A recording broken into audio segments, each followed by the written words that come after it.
जब रामस्वरूप जी गोपाल प्रसाद जी से कहते हैं कि सारे घर की सिलाई इसी के ज़िम्मे रहती है, तो गोपाल प्रसाद जी कहते हैं ठीक है। फिर वे उमा से कहते हैं लेकिन हाँ बेटी, तुमने कुछ इनाम भी जीते हैं। यह सुनकर उमा चुप रहती है। रामस्वरूप इशारे के लिए खांसते हैं कि गोपाल प्रसाद जी की बातों का जवाब दो, लेकिन उमा चुप रहती है, पहले की तरह गर्दन झुकाए। गोपाल प्रसाद जी अधीर हो उठते हैं, यानी बेचैन हो उठते हैं, क्योंकि उमा कोई जवाब नहीं दे रही, और रामस्वरूप जी घबरा जाते हैं। रामस्वरूप जी कहते हैं जवाब दो उमा। हाँ, ज़रा शर्माती है, इनाम तो इसने खूब जीते हैं। गोपाल प्रसाद जी कहते हैं कि ज़रा इसे भी तो मुंह खोलना चाहिए। रामस्वरूप जी उमा से कहते हैं देखो उमा, क्या कह रहे हैं आप, जवाब दो ना इनका।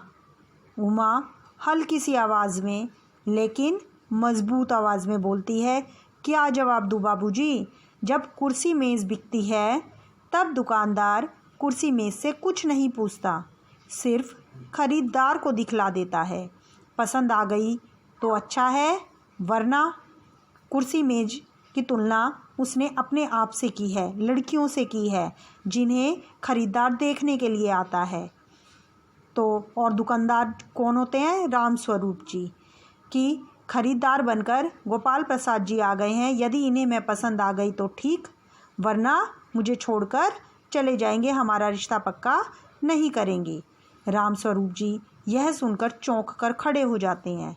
उमा, क्योंकि इस तरह के जवाब की उन्होंने उमा से उम्मीद नहीं की थी।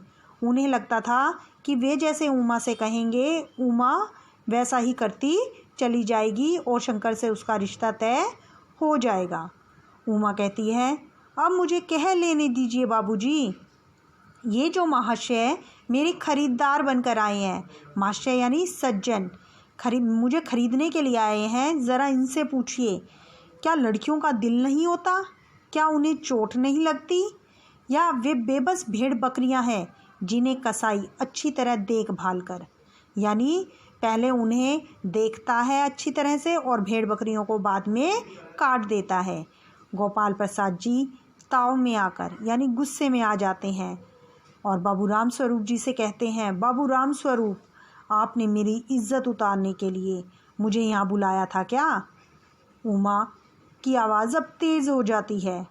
वह कहती है जी हाँ, और हमारी बेइज्जती नहीं होती जो आप इतनी देर से नाप तोल कर रहे हैं कि मुझे क्या आता है क्या नहीं आता, मुझ में सारे गुण होने चाहिए जो एक घरेलू औरत में होते हैं। और ज़रा अपने इन साहबजादे से पूछिए, साहबजादे यानी अपने प्रिय पुत्र से को पूछिए कि अभी पिछली फरवरी में लड़कियों के हॉस्टल के इर्द गिर्द क्यों घूम रहे थे। उमा जो है वह कॉलेज में पढ़ती है, इसलिए वह जानती है कि शंकर लड़कियों के हॉस्टल के इर्द गिर्द घूमते हुए पकड़ा गया था और उसे वहाँ से कैसे भगाया गया था। शंकर झेप जाता है यानी डर जाता है और कहता है बाबूजी चलिए। गोपाल प्रसाद जी कहते हैं लड़कियों के हॉस्टल में? क्या तुम कॉलेज में पढ़ी हो? यहाँ से पता चलने लग जाता है कि उमा जो है वह पढ़ी लिखी लड़की है और गोपाल प्रसाद जी से यह बात छुपाई गई कि उमा पढ़ी लिखी लड़की है, क्योंकि वे अपने बेटे के लिए पढ़ी लिखी लड़की नहीं चाहते।